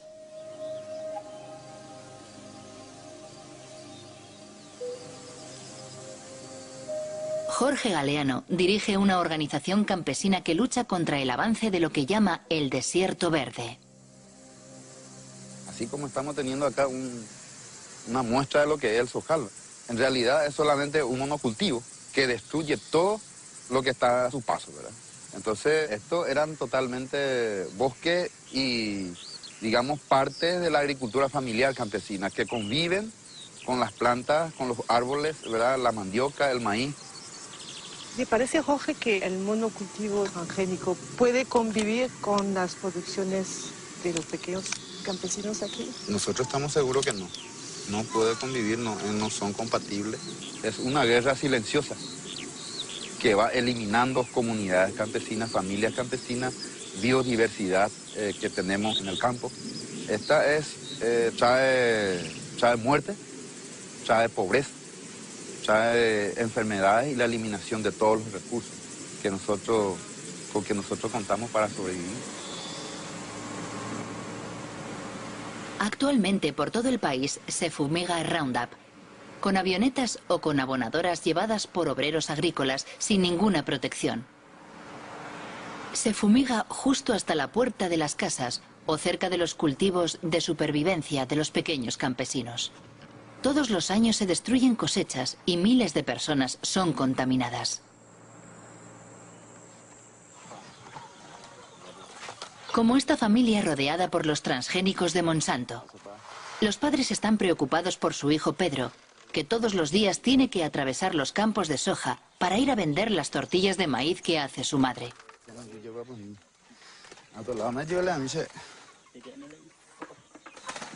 ¿Desde cuándo tiene eso? Le empezó hace 15 días. Empezó por el pie y después se le extendió. Así fue como empezó. ¿Le duele la cabeza?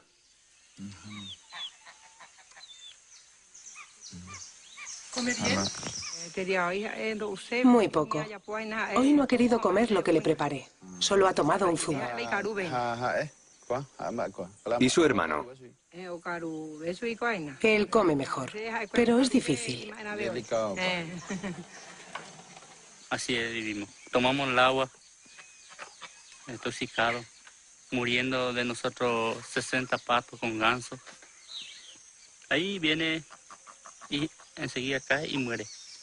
Porque allá se pasaba, se mata todo. Ahí en la altura. Y cuando llueve viene el agua y el pato vive por el agua. Y por eso. En Paraguay, el 2% de la población posee el 70% de las tierras cultivables y con los transgénicos la concentración no deja de aumentar. Las 3/4 partes de los productores de soja son extranjeros que invierten su dinero en el nuevo oro verde. Con la crisis de las vacas locas y la prohibición de las harinas animales, y más recientemente, con la pasión por los biocarburantes, el precio de la soja se disparó provocando una avalancha de los cultivos Roundup Ready. Según el último censo de Paraguay, 100.000 personas abandonan cada año el campo para instalarse en los suburbios de las grandes ciudades. La mayoría huye de la soja transgénica de Monsanto, destinada a alimentar los pollos, las vacas y los cerdos de Europa. Ñaña, imítala sobre el modelo de producción. Vamos a hablar del modelo de producción de soja transgénica promovido por Monsanto. Es una empresa multinacional presente en el mundo entero, cuyo objetivo es controlar toda la producción de alimentos en el mundo.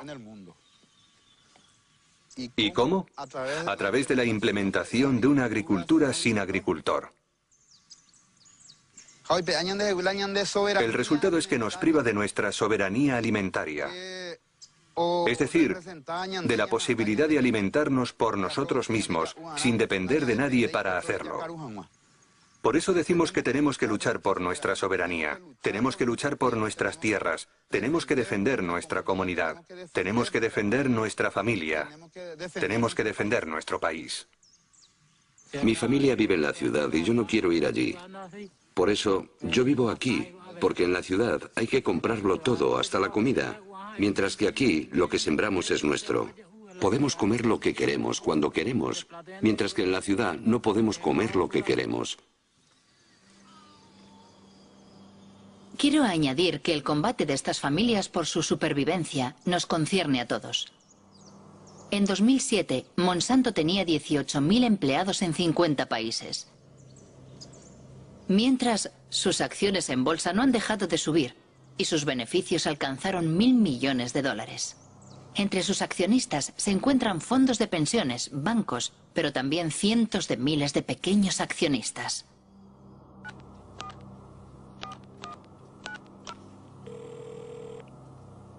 ¿Chris Horner? Hola, Christopher Horner. Soy Marie-Monique Robin, de Francia. Agradecemos su insistencia solicitando una entrevista. Pero hemos tenido algunas conversaciones internas y no hemos cambiado de opinión. De forma que no tenemos ninguna razón para participar en su documental, porque sospechamos que no será muy positivo para nosotros.